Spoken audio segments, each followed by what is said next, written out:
kami pagi hari ini Tuhan. Dan kami percaya kuasa-Mu akan bekerja buat kami pribadi, lepas pribadi, siapapun kami yang hadir pagi hari ini Tuhan. Kami percaya pemulihan terjadi buat hidup kami, buat keluarga kami Tuhan. Terima kasih ya Tuhan. Kami sudah memuji Engkau, kami sudah menyembah Engkau. Biarlah pujian kami, biarlah sembah kami menyenangkan hati-Mu ya Tuhan. Dan saat ini ya Tuhan, kami mau duduk diam untuk mendengarkan firman-Mu. Karena kami percaya firman-Mu yang memberikan kekuatan, firman-Mu yang menuntun kami agar kami tetap berjalan di jalan-Mu Tuhan. Jamah kami ya Tuhan, jamah pikiran kami, jamah hati kami, agar kami ya Tuhan hanya tertuju kepada Engkau ya Tuhan. Engkau berkati ya Tuhan hamba-Mu, biarlah pengurapan daripada-Mu turun atas hidup hamba-Mu, biar Engkau saja yang berbicara lewat hamba-Mu. Terima kasih ya Tuhan, kami mau sambut firman-Mu hanya di dalam nama Tuhan Yesus. Semua yang percaya katakan amin. Silakan duduk Bapak Ibu. Shalom. Ada sukacita? Amin. Ya, kita bersyukur buat pagi hari ini kita masih diberikan kekuatan, kesehatan oleh Tuhan sehingga kita boleh ada sebagaimana kita ada itu karena kasih dan kemurahan Tuhan.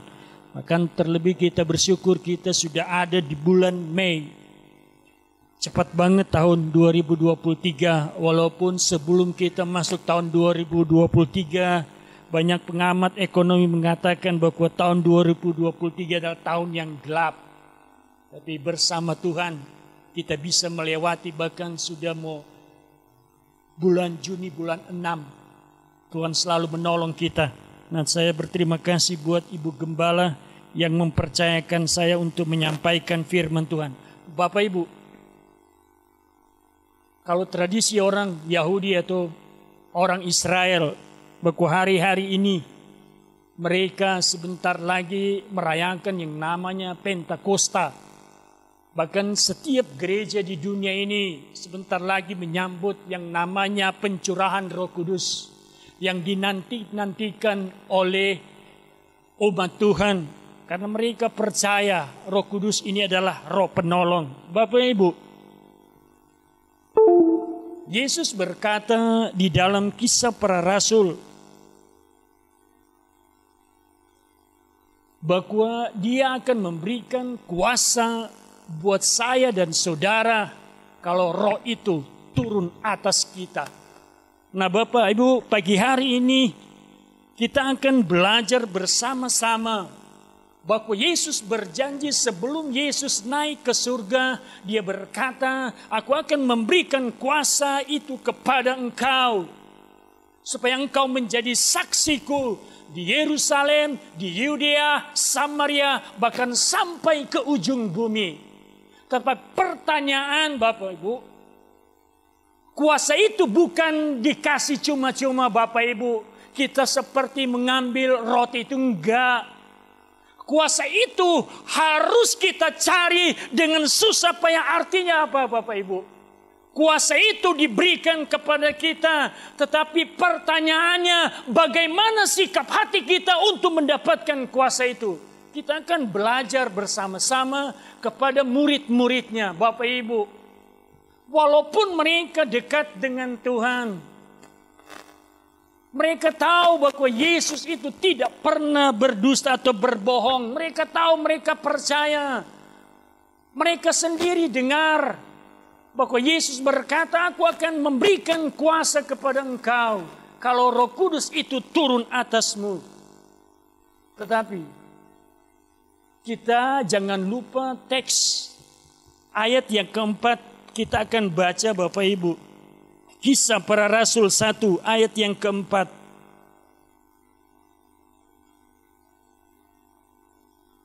Dan kita akan langsung ke ayat 12 sampai ayat yang ke-14 Bapak Ibu. Ya, Kisah Para Rasul 1 ayat 4. Kita akan baca bersama-sama Bapak Ibu dalam hitungan yang ketiga. 1, 2, 3.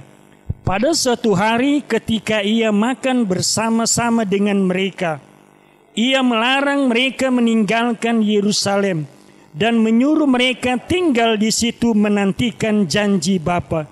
Yang demikian katanya, telah kamu dengar daripadaku, sebab Yohanes membaptis dengan air, tetapi tidak lama lagi kamu akan dibaptis dengan Roh Kudus. Ayat 12 Bapak Ibu.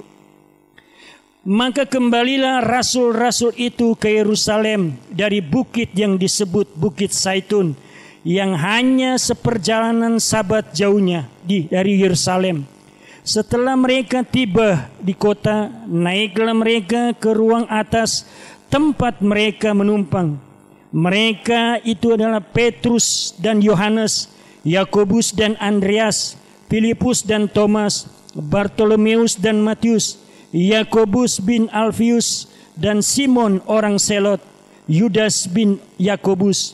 Mereka semua bertekun dengan sehati dalam doa bersama-sama dengan beberapa perempuan serta Maria ibu Yesus dan dengan saudara-saudara Yesus. Bapak Ibu, dari pembacaan ini Bapak Ibu, Yesus berkata kepada murid-muridnya supaya mereka jangan meninggalkan Yerusalem, karena di situ mereka akan mendapatkan janji Bapa. Janji Bapa itu adalah, aku akan memberikan kuasa kepada engkau. Kita akan baca Yohanes 14 kalau kita mendapatkan janji dari Bapa itu. Yohanes 14 ayat 12 sampai 14. Saya akan bacakan buat Bapak Ibu.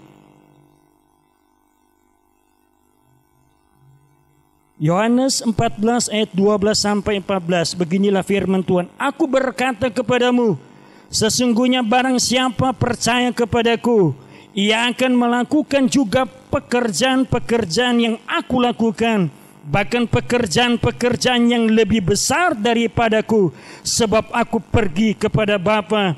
Dan apa juga yang kamu minta dalam namaku, aku akan melakukannya supaya Bapa dipermuliakan dalam Anak. Jika kamu meminta sesuatu kepadaku dalam namaku, aku akan melakukannya. Ayat ini menceritakan bahwa janji Bapa yaitu memberikan perkara-perkara atau melakukan perkara-perkara yang besar. Yesus berkata, kamu akan melakukan perkara-perkara yang besar, bahkan lebih besar daripada yang saya lakukan, daripada yang Yesus lakukan. Itulah yang dikatakan Yesus di dalam Kisah Para Rasul ayat yang ke-8, bahwa aku akan memberikan kuasa kepada engkau kalau Roh Kudus itu turun atas engkau. Tapi pertanyaannya, bagaimana kita menantikan kuasa itu? Bagaimana kita menerima kuasa itu? Firman Tuhan sudah katakan kepada murid-muridnya, mereka harus tunggu di Yerusalem. Bapak Ibu, kenapa mereka harus tunggu ke Yerusalem? Kita balik ke ceritanya bahwa Yerusalem ini adalah kota yang suci. Yerusalem ini adalah pusat kekristenan atau pusat rohani daripada orang Israel, Bapak Ibu. Baik Allah, kalau mereka datang mau menyembah Tuhan, mereka harus datang ke baik Allah. Baik Allah itu ada di Yerusalem. Dan kenapa Yesus berkata, kalau aku memberikan kuasa kepada engkau, engkau akan menjadi saksiku pertama di Yerusalem, kedua di Yudea, ketiga di Samaria, keempat sampai ke ujung bumi. Ini berbicara, Yesus sedang berbicara kepada orang-orang Yahudi, kepada murid-muridnya yang bernotaben adalah orang-orang Yahudi. Yesus sedang membuka paradigma mereka, pola pikir mereka. Bahkan keselamatan bukan saja orang Yahudi. Bapak Ibu, kita belajar daripada murid-muridnya. Yesus katakan tunggu di Yerusalem. Mereka taat. Dan ayat 12 ini memberikan konfirmasi buat kita bahwa mereka kembali ke Yerusalem dari Bukit Zaitun. Bapak Ibu, ayat 14 ini kita harus belajar. Untuk kita mendapatkan kuasa itu, kita harus bayar harga. Untuk kita mendapatkan power itu, kita harus berkorban. Untuk kita mendapatkan kekuasaan atau power, untuk kita melakukan pekerjaan Tuhan yang luar biasa, untuk kita menjadi umat Tuhan yang tidak biasa-biasa, kita harus bayar harga. Ayat 14 saya kembali baca Bapak Ibu. Dan pagi hari ini kita akan sama belajar apa sih yang dikatakan oleh ayat 14. Ayat 14 masih tetap Kisah Para Rasul 1. Mereka semua bertekun dengan sehati dalam doa bersama-sama dengan beberapa perempuan serta Maria ibu Yesus dan dengan saudara-saudaranya. Bapak Ibu, ini tandanya kuasa itu diberikan buat kita. Enggak cuma-cuma Bapak Ibu. Ketika murid-muridnya menantikan pencurahan Roh Kudus, mereka taat. Pertama Yesus menyuruh mereka untuk tinggal di Yerusalem, mereka taat. Mereka menantikan di loteng atau di atas. Mereka datang ke ruang atas. Firman Tuhan berkata, sebelum Roh Tuhan itu tercurah kepada mereka, sebelum mereka berbahasa lidah, sebelum Petrus menjadi orang yang sekali berkhotbah 3.000 orang diselamatkan, ini adalah titik balik mereka. Pertama mereka bertekun. Yang kedua mereka sehati.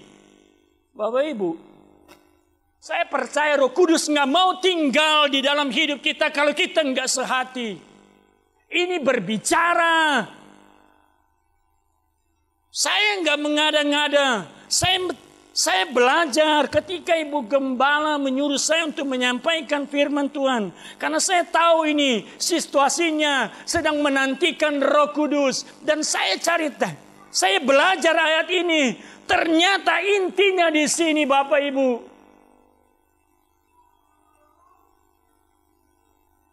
Kalau kita baca ayat selanjutnya.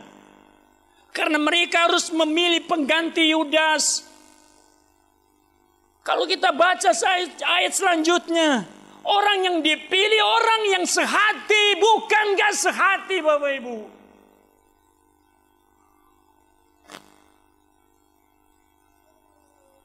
Saya tahu, kita tahu bahwa kita punya satu kerinduan buat gereja ini.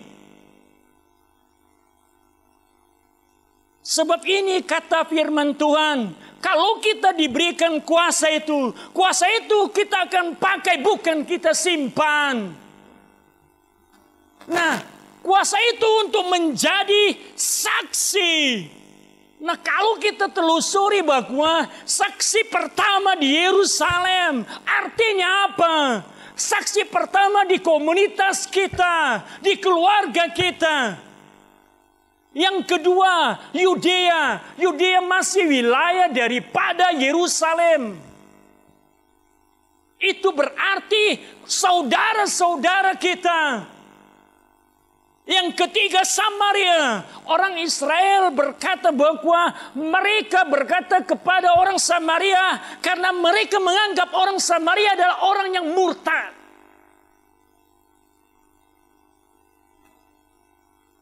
Sebenarnya kalau usul mereka sebenarnya satu.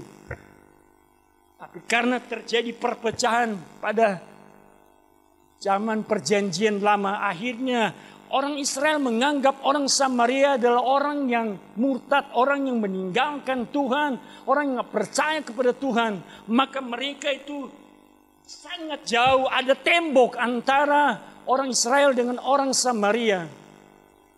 Artinya apa? Kita menjadi saksi. Tanpa kita melihat dia dari etnis mana. Tanpa kita harus melihat dia dari suku mana. Enggak. Yang ketiga adalah keempat adalah kita menjadi saksi sampai ke ujung dunia. Artinya apa? Tuhan Yesus sedang membuka paradigma daripada orang Israel. Bahwa keselamatan bukan saja orang Yahudi. Bahwa orang bangsa-bangsa lain juga. Mereka juga bisa diselamatkan. Asalkan mereka percaya kepada Yesus. Bapak Ibu. Yohanes berkata kalau kita baca untuk kita melakukan perkara-perkara yang besar. Bahkan lebih besar daripada Yesus lakukan. Makanya kita nggak heran kalau ada hamba-hamba Tuhan yang melakukan perkara-perkara yang besar. Saya terinspirasi satu gereja yang di Nigeria. Pendetanya adalah Adebayo. Saudara, kalau saudara baca bukunya atau nonton YouTube-nya, gerejanya besar. Kalau tidak salah panjangnya 3 kilo kali 3 kilo. Bayangkan gerejanya seperti itu Bapak Ibu. Nah mereka kalau datang ke gereja, baru masuk dari pintu gereja, mereka sudah mulai menyembah Tuhan sampai selesai. Kenapa? Kenapa gereja gereja GPI yang di Solo keluarga Allah? Kenapa mereka pesat? Kenapa perkembangan gereja kalau kita nonton atau kita itu lihat di Jakarta mereka sedang berkembang pesat ini GBI keluarga Allah. Karena mereka mengambil model daripada pendeta Adebayo ini yang ada di Nigeria. Jadi mereka itu kalau datang ke gereja itu masuk gereja nggak ada lagi yang duduk atau mereka berdiri bahkan berlutut sampai gembalanya cuma duduk di kursi gini tuh sampai menyampaikan firman Tuhan. Kalau saya melihat gaya khotbahnya itu lembek. Tapi bukan itu. Dia punya kuasa. Kuasa itu dia dapatkan karena dia punya hubungan dengan Tuhan. Bapak Ibu, yang saya kagum 1 tahun 365 hari. Tetapi dia puasa, banyakkan dia puasa daripada dia nggak puasa. Jadi 360 hari, 365 hari dalam setahun dia bisa puasa 200 hari Bapak Ibu. Jadi setengah daripada dia pernah puasa sebulan Bapak Ibu. Itu yang saya bukan mau cerita atau dia yang dimuliakan, enggak. Saya cuma mau ambil contohnya, teladannya. Karena saya melihat dia punya power. Nah Bapak Ibu, apalagi kalau saya sebagai pelayan, sebagai hamba Tuhan, menyampaikan firman Tuhan. Kalau saya nggak berdoa, saya nggak berpuasa, terus saya menyampaikan Tuhan. No, nggak bisa Bapak Ibu. Berbicara firman Tuhan bukan berbicara tentang bahasa khotbah. Saya pinter berkhotbah enggak. Karena bagi saya bahwa kalau saya berbicara sini berarti saya sedang memberikan ekspektasi buat Bapak Ibu. Saya memberikan atau sedang menularkan apa yang ada di dalam kehidupan saya. Saya memberikan impartasi kepada Bapak Ibu. Nah, kalau saya punya power, berarti saya memberikan impartasi, menularkan kuasa kepada Bapak Ibu. Nah, ini yang Yesus katakan kepada murid-murid. Bapak Ibu, bagaimana mungkin Petrus, kalau kita baca 3 kali dia menyangkal Yesus. Yesus berkata, Petrus, sebelum ayam berkokok 3 kali engkau sudah menyangkal saya 3 kali. Kalau kita melihat Petrus, dia orang yang bimbang. Tapi bagaimana mungkin di Kisah Para Rasul 2 ketika dia berkhotbah 3.000 orang diselamatkan. Bapak Ibu, mungkin sampai detik ini tidak ada pengkhotbah atau pelayan Tuhan yang sekali berkhotbah 3.000 orang diselamatkan. Sekali berkhotbah. Masih Petrus, Bapak Ibu. Apa yang membuat Petrus itu bisa melakukan itu? Karena kuasa yang diberikan oleh Tuhan. Dan bagaimana Petrus menerima kuasa itu? Dia menantikan apa yang dikatakan oleh Tuhan. Bapak Ibu, saya cuma mau jelaskan gini. Kenapa Yesus suruh mereka tunggu di Yerusalem? Seperti saya katakan tadi, Yerusalem berbicara pusat kerohanian bangsa Israel. Nah, kita sebagai orang percaya, Yerusalem berbicara rohani kita. Yerusalem berbicara pusat kerohanian di dalam kehidupan kita. Apa itu? Hubungan kita dengan Tuhan. Bapak Ibu, kalau bangsa Israel, kalau umat Tuhan, mereka mau menyembah Tuhan, mereka membawa korban, mereka harus datang ke Yerusalem. Karena di Yerusalem ada bait Allah. Nah, kalau kita mau datang, kerohanian kita menjadi pusat kehidupan kita. Kalau kita mau menyembah Tuhan, kalau kita mau berdoa kepada Tuhan, kita mau datang kepada Tuhan lewat hubungan kita dengan Tuhan. Makanya kenapa Yesus suruh mereka tunggu di Yerusalem. Nah, Bapak Ibu,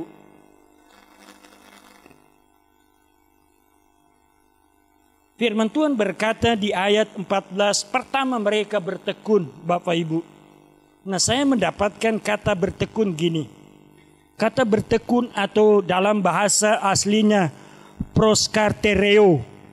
Bertekun atau bertahan. Menyibukkan diri. Menyibukkan diri bukan menyibukkan diri di luar Tuhan. Tapi menyibukkan diri untuk melayani Tuhan. Untuk aktif dalam pelayanan, untuk menyibukkan diri berhubungan dengan Tuhan. Berhubungan karib artinya dekat. Melayani secara pribadi. Jadi mereka bertekun karena mereka punya hubungan karib atau hubungan yang dekat.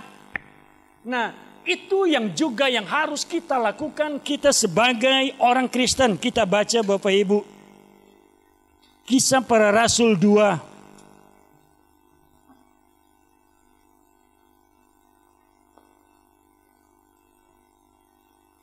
Ayat 42 dan 46. Kisah Para Rasul 2 ayat 42 dan 46. Beginilah firman Tuhan. Mereka bertekun dalam pengajaran rasul-rasul, dalam persekutuan, dan mereka selalu berkumpul untuk memecahkan roti dan berdoa. Ayat 46. Dengan bertekun dan dengan sehati mereka berkumpul tiap-tiap hari dalam bait Allah. Bapak Ibu, ini cerita daripada kehidupan jemaat mula-mula. Makanya di waktu berkata, biarlah kita itu semangat kita seperti semangat cinta mula-mula. Nah, ini semangat mula-mula ini adalah kehidupan gereja yang mula-mula. Bapak Ibu, untuk kita mendapatkan kuasa itu ternyata firman Tuhan memberikan penjelasan buat kita. Seperti yang dilakukan oleh murid-muridnya, mereka bertekun. Berarti kuasa itu kita nggak bisa atau cuma langsung ambil gitu saja atau diberikan gitu saja, enggak. Atau kita cuma duduk-duduk terus kuasa itu sudah ada buat kita? Enggak. Saya mau kasih contoh seperti orang dunia. Kalau mereka mau jadi orang yang punya power, punya kuasa, atau lainnya mereka bisa menguasai satu daerah, mereka nggak bisa dibacok.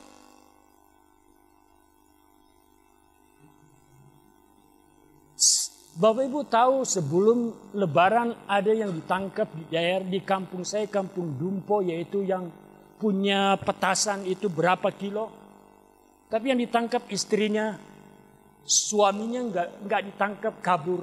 Dan saya dengar kepada orang-orang Dumpo, dia punya ilmu air katanya. Jadi nggak bisa, katakanlah nggak bisa kalau ditembak atau nggak bisa ditangkap kalau dia posisinya sedang berada di air. Nah, rumahnya mereka kan waktu itu dikepung semua, tapi di belakang itu nggak dikepung, jadi dia bisa melewati sawah.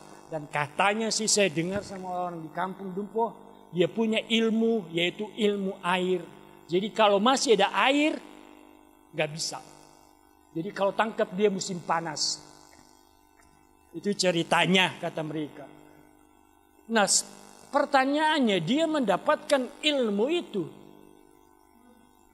langsung turun?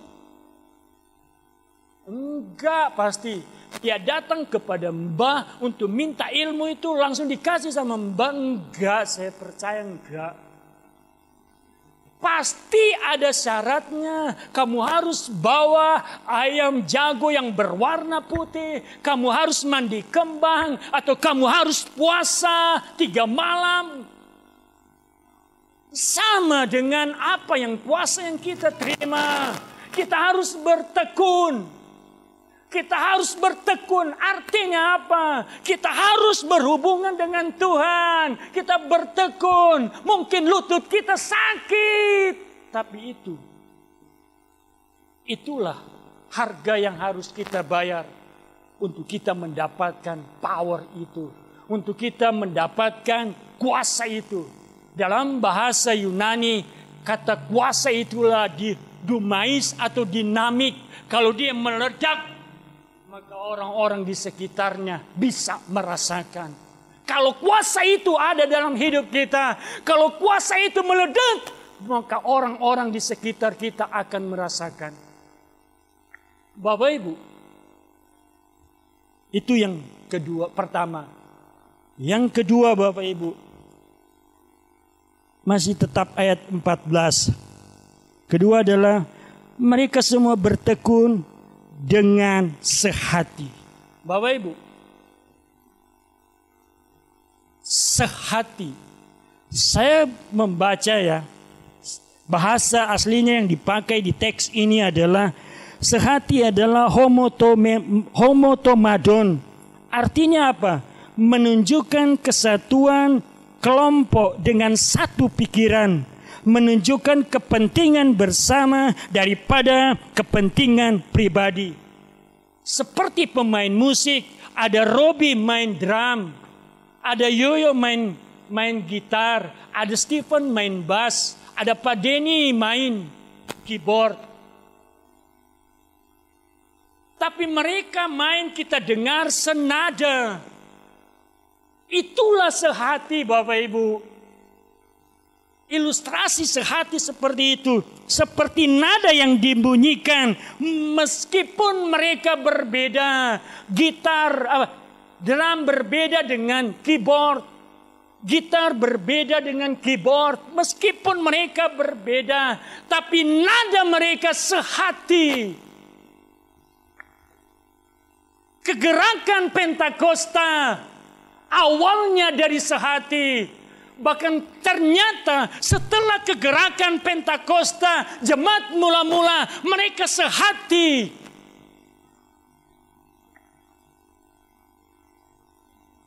Bapak Ibu, berbicara sehati, bagi saya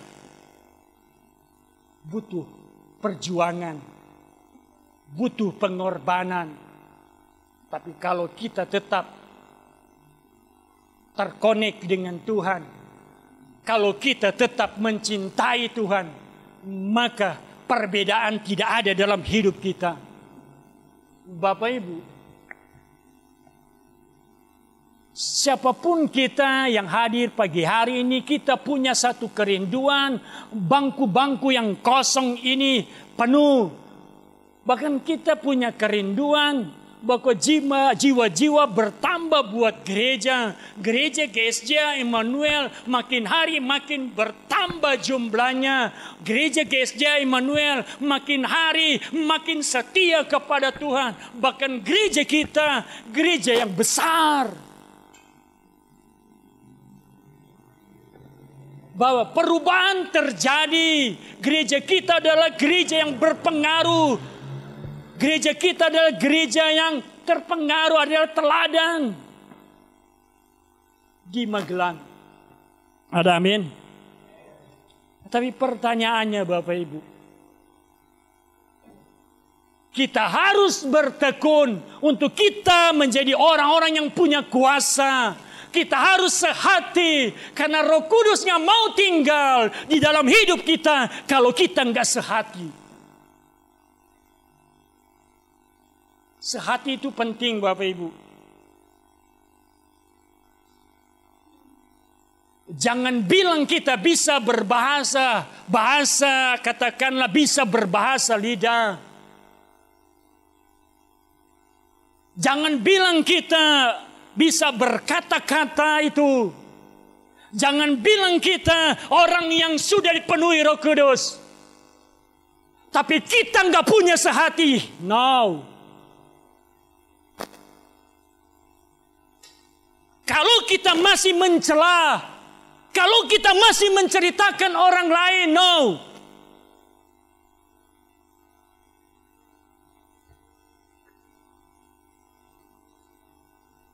Kalau Roh Kudus turun atas hidup Bapak Ibu, persiapkan hati kita. Kalau kita mau menunggu pencurahan Roh Kudus, kalau kita mau orang yang dipenuhi oleh Roh Kudus, kalau kita mau dituntun oleh Roh Kudus, Roh Kudus mau orang yang suka bertekun. Roh Kudus suka orang yang sehati. Saya berbicara ini karena faktanya seperti itu. Saya nggak mengada-ngada. Ini bukan perkataan Pak Fredrik, ini ada di Alkitab Bapak Ibu.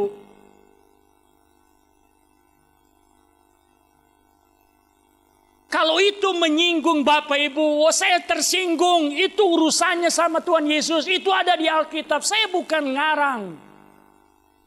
Karena situasi saat ini kita sedang menantikan Roh Kudus. Nah, saya menyampaikan untuk kita mendapatkan power itu, untuk kita mendapatkan kuasa itu, kita harus seperti murid-muridnya. Bahkan orang tua Maria loh, di situ dikatakan ibu daripada Yesus Maria. Dia ikut nimbrung, dia ikut bertekun, padahal anaknya yang berkuasa loh. Dia punya koneksi. Dia punya koneksi untuk mendapatkan kuasa itu. Tapi bukan seperti, enggak segampang itu Bapak Ibu. Kuasa itu kita enggak segampang kita punya uang kita bayar Tuhan. Kasih saya kuasa itu, saya punya uang miliar, nah saya transfer. Gak akan sampai ditransfer Bapak Ibu. Kuasa itu firman Tuhan berkata, mereka bertekun. Mereka bertekun dengan sehati dalam doa bersama-sama Bapak Ibu. Nah kalau kita baca ayat selanjutnya, pasal yang kedua Bapak Ibu, ayat 1 berkata, ketika tiba hari Pentakosta, semua orang percaya berkumpul di satu tempat. Tiba-tiba turunlah dari langit suatu bunyi tiupan angin keras yang memenuhi seluruh rumah di mana mereka duduk. Bapak Ibu, kuasa itu turun atas mereka. firman Tuhan, mereka mulai berbahasa-bahasa yang tidak dimengerti oleh orang-orang Yahudi. Mereka berbahasa-bahasa yang pribadi dengan Tuhan. Mereka mulai berkata-kata, mereka merasakan betapa hangatnya kuasa itu, Bapak Ibu. Dan apa yang terjadi? Mulailah mereka pelayanan. Petrus mulai berkhotbah. Firman Tuhan berkata 3.000 orang diselamatkan. Dan cara hidup mereka adalah cara hidup mereka sehati. Ada kebersamaan, itu ada di dalam Kisah 2 ayat 41 sampai 47. Itu diulang lagi di pasal selanjutnya, Bapak Ibu. Bapak Ibu, jadi saya nggak mengada-ngada ini, Bapak Ibu. Saya cuma menyampaikan apa yang dikatakan oleh firman Tuhan. Ternyata Yesus menyuruh murid-muridnya untuk jangan meninggalkan Yerusalem. Karena Yesus akan memberikan janji Bapa itu, yaitu akan memberikan kuasa kepada mereka supaya mereka menjadi saksi, supaya mereka menjadi teladan buat orang-orang lain. Nah, bagaimana ini respon daripada murid-muridnya? Mereka mulai berkumpul, mereka mulai bertekun, mereka sehati di dalam Tuhan.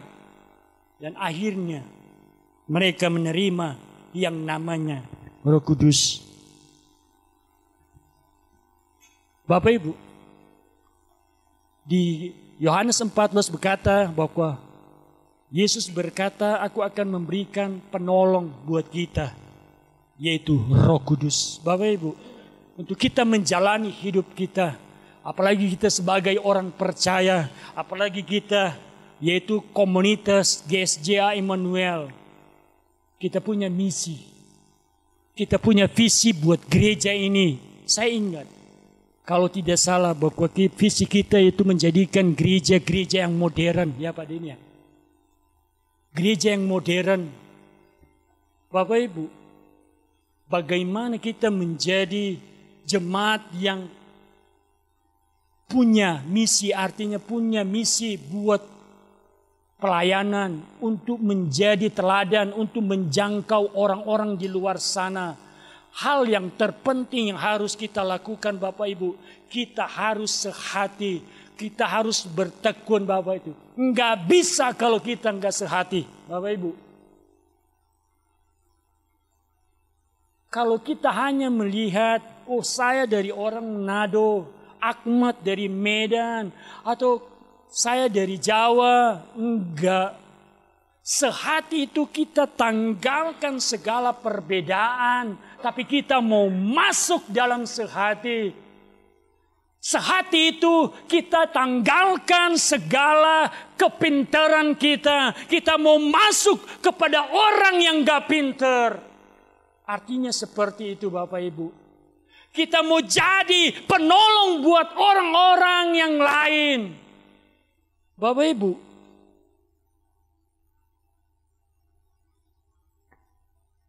agak keras, pedas, tapi itulah firman Tuhan.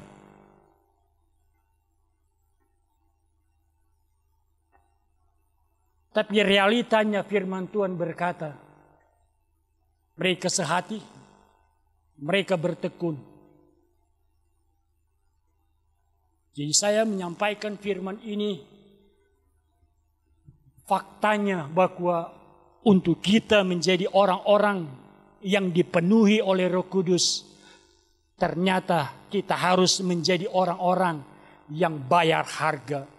Kita harus menjadi orang-orang yang bertekun di dalam Tuhan. Bagaimana kita bertekun? Kita harus berdoa. Kemarin Jumat malam kita doa puasa di tempat ini, dan saya dengar dari Ibu Gembala bahwa minggu berikutnya bahwa setiap ibadah akan ada pendoa syafaat. Entah di belakang sana, entah di belakang sana. Itu yang saya dengar buat Ibu Gembala. Karena kata Ibu Gembala, siapapun kita yang datang ke gereja, kita punya masalah yang berbeda, kita punya kerinduan yang berbeda, kita berada dalam situasi yang berbeda. Jadi ketika kita datang ke tempat ini, Ibu Gembala gak mau kita datang dan kita pulang dengan sama. Makanya kata Ibu Gembala melalui doa puasa kemarin, mulai minggu-minggu berikutnya, gereja GSJ Immanuel ada pendoanya. Pendoanya ya orang-orang yang punya komitmen, yang ikut doa puasa setiap hari Jumat. Untuk menjadi pendoa bukan gampang Bapak Ibu. Karena saya tahu Bapak Ibu, saya dari keluarga, latar belakang saya bukan aliran, saya bukan dari Pantai Kosta, enggak. Saya dari Protestan. Yang namanya doa adalah, wow, saya enggak suka doa. Saya lebih suka nongkrong. Apalagi disuruh doa, enggak mau saya. Tapi karena saya dididik, keluarga saya atau kakak saya tinggal di pastori bertahun-tahun, mungkin 20 tahun lebih saya dididik di pastori. Saya harus bangun pagi, saya doa, saya harus belajar mencari Tuhan. Akhirnya Bapak Ibu, itu sangat indah buat saya yang baik. Dan akhirnya saya jadi orang yang suka berdoa. Bapak Ibu, kehidupan kerohanian kita, menjadi pusat rohani kita adalah hubungan kita dengan Tuhan. Seperti Yerusalem. Kalau hubungan itu terputus, maka putuslah hubungan kita dengan Tuhan. Kalau terkoneksi, kalau kita nggak terkoneksi dengan Tuhan, kita nggak bisa menelusuri janji Tuhan. Seperti kita main HP, ilustrasinya seperti kita main HP. Kalau kita sudah nggak terkoneksi dengan internet, saudara atau Bapak Ibu bisa main Google nggak? Bisa main Instagram nggak? Nggak bisa, saya percaya nggak bisa. Begitulah Tuhan. Hubungan kita dengan Tuhan, kalau putus kita nggak bisa menelusuri Google itu. Kita nggak bisa menelusuri janji Tuhan. Kita nggak bisa menelusuri apa yang Tuhan akan berikan buat kita. Nggak bisa Bapak Ibu. Makanya Tuhan berkata, untuk kita mendapatkan janji itu, kita harus nantikan di Yerusalem. Bagaimana caranya? Kita harus bertekun. Ada harga yang harus dibayar. Yang kedua, kita punya komunitas, mereka berkumpul, mereka sama-sama murid Tuhan, mereka punya komunitas. Bahkan firman Tuhan berkata, ada wanita-wanita yang ikut komunitas mereka. Mereka harus sehati dalam komunitas. Kalau tidak sehati, no, komunitas itu nggak akan berkembang.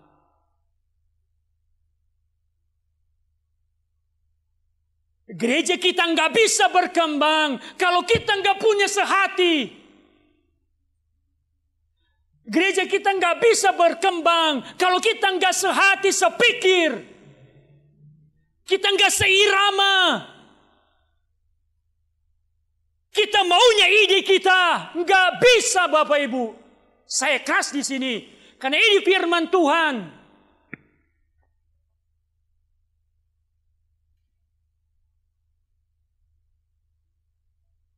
Karena saya tipe orang nggak suka yang namanya sok-sokan. Saya tipe orang yang suka orang bilang nggak belagu. Saya tipe orang seperti itu, Bapak. Saya nggak suka yang kalau suasananya sudah nggak sehati. No, saya nggak suka. Saya tipe orang nggak suka seperti itu. Kalau kita satu komunitas, yuk kita bergandengan tangan loh. Yuk kita bersama-sama melayani Tuhan. Siapa sih yang kita layani? Kita bukan melayani Ibu Yeni. Kita bukan melayani Ibu Gembala. Kita melayani Tuhan. Nah, kalau saudara punya tujuan, saudara pingin keluarga saudara diberkati. Kalau di komunitas kita nggak sehati, bagaimana kita menjadi berkat? Bagaimana kita melihat berkat Tuhan? Bapak Ibu, yuk mari kita bertekun dalam doa kita. Mari kita bertekun dalam pengharapan kita. Mari kita bertekun kepada Tuhan. Yang kedua, kita sehati yuk. Damai itu indah. Sehati itu indah. Sepikir itu indah. Seirama itu indah. Karena kita bersaudara. Karena kita satu komunitas. Karena kita masih banyak punya PR. Kita punya tujuan untuk bangun gereja di belakang. Kita punya tujuan untuk gereja kita berkembang. Kita punya kerinduan bangku-bangku yang kosong ini penuh. Setiap kali pengumuman, yang pembawa pengumuman bertanya gini, adakah jiwa baru yang pertama kali datang di tempat ini? Dan ketika selesai berbicara, nggak ada yang berdiri, berarti nggak ada. Dan akhirnya pembawa pengumuman bilang gini, kita terus berdoa untuk jiwa-jiwa baru. Pertanyaan saya, 10 kali saudara berdoa, tapi saudara nggak sehati? No.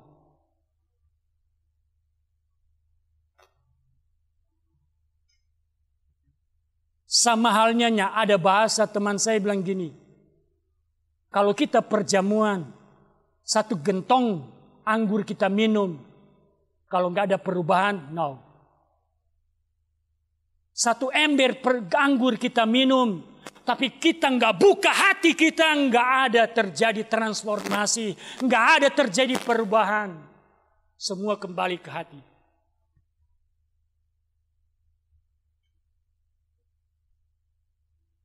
Sebagai pelayan, karena saya baru di tempat ini Bapak Ibu, tapi saya ditunjuk oleh Ibu Gembala untuk membantu pelayanan di tempat ini Bapak Ibu. Dan waktu saya bertemu dengan Ibu Gembala ngobrol, saya dituntut oleh BPD untuk melayani, membuka perintisan di Parakan Bapak Ibu. Tetapi ketika saya mulai aktif pelayanan di tempat ini Bapak Ibu, saya merasakan, wow, saya harus punya komitmen, saya harus punya kerinduan supaya gereja ini berkembang, supaya gereja ini maju menjadi gereja yang bertumbuh, berbuah Bapak Ibu. Karena saya sudah melihat, karena saya tahu itu kerinduan yang ada di hati saya. Bapak Ibu sudah bertahun-tahun di gereja ini Bapak Ibu. Yuk kita mari bergandengan tangan. Yuk kita mari bersatu. Kita sehati, kita bertekun untuk kemajuan gereja ini Bapak Ibu. Maaf kata ya Bapak Ibu. Saya kalau ditanya ya, sama saudara-saudara saya gini, Freddy, kamu pelayanan di mana? Saya pelayanan di GSJ Immanuel. Gerejanya itu yang ada di tikungan, kalau tanjakan tikungan terus sebelah kiri, iya. Kayaknya ya, dari dulu gerejanya itu seperti itu terus. Saya tersentak Bapak Ibu. Kenapa saya tersentak? Karena dari apa yang saya dengar, saya tangkap, itu menunjukkan bahwa ke gereja kita nggak pernah berkembang. Bahkan mereka berkata, dibandingkan saya melihat dulu gereja yang di sana yang gede, dulu kecil, sekarang besar. Gereja kita gitu-gitu aja Bapak Ibu. Saya membuka pola pikir Bapak Ibu. Apa yang terjadi Bapak Ibu? Apa yang menjadi masalahnya? Kenapa gereja kita sekarang stagnan? Yuk kita koreksi, yuk kita introspeksi. Bukan mau introspeksi orang lain, mau koreksi orang lain. Yuk kita koreksi hati kita. Kita mau gereja kita berkembang.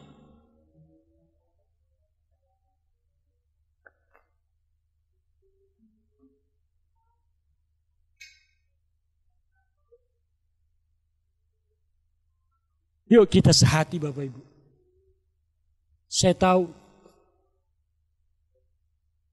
Tuhan gak tutup mata.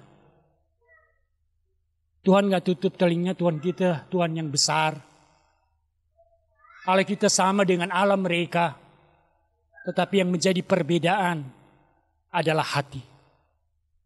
Allah yang sama. Tapi kok kita begitu-begitu aja, kok mereka berkembang. Menjadi pertanyaan adalah, yang menjadi perbedaan adalah hati kita.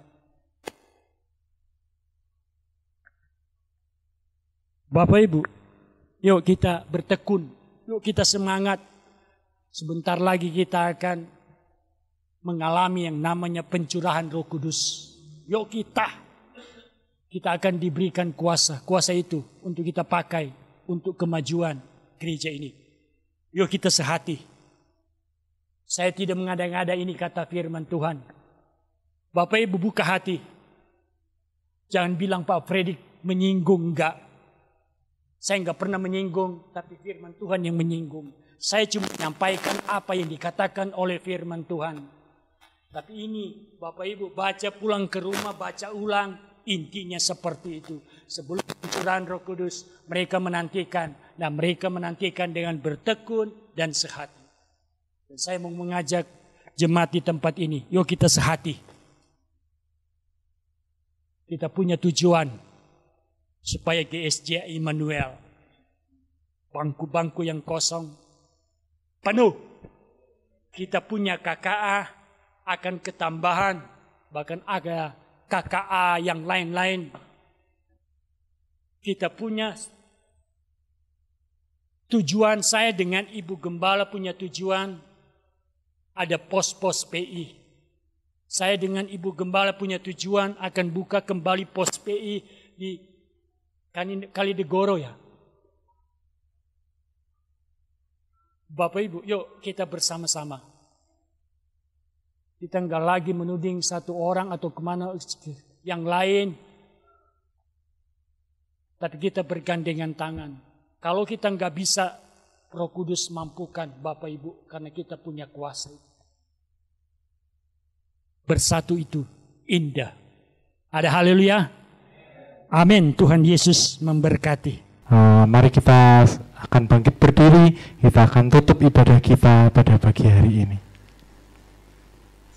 Ya, terima kasih Bapa, terima kasih Yesus. Kami berdoa Tuhan untuk setiap jemaat-Mu yang hadir pada pagi hari ini Tuhan. Kau berkati setiap jemaat di tempat ini dengan luar biasa Tuhan. Dan Kau berikan pada setiap kami Tuhan untuk kami memiliki sikap yang untuk bertekun. Kami memiliki sikap untuk sehati, sepikir. Dan kami yakin Bapa, saat kami menyerahkan seluruhnya pelayanan kami ke dalam tangan-Mu, Kau yang akan bekerja di depan kami Tuhan untuk kemajuan gereja di tempat ini. Terima kasih Bapak, kami juga berdoa Tuhan untuk jemaat di tempat ini yang saat ini sedang dalam proses pemulihan.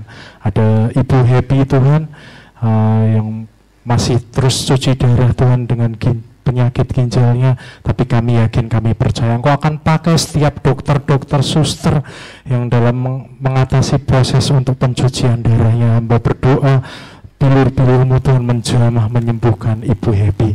Kami juga berdoa Tuhan untuk saudari Aca Tuhan yang juga masih dalam proses penyembuhan dari operasinya Bapak. Biarlah Tuhan Kau berikan pemulihan yang luar biasa untuk saudari Aca bisa sembuh pulih sehingga bisa bersama-sama beribadah dengan kami di tempat ini Bapak. Kami juga berdoa Tuhan untuk jemaat-jemaat-Mu yang lain yang tidak bisa Hamba sebutkan satu persatu Tuhan, yang saat ini masih dalam proses pemulihan kesehatannya. Ada Bapak Tony juga Tuhan, kiranya Engkau juga berkati, berikan kesehatan, pemulihan dalam penyakitnya Tuhan, prosesnya Tuhan.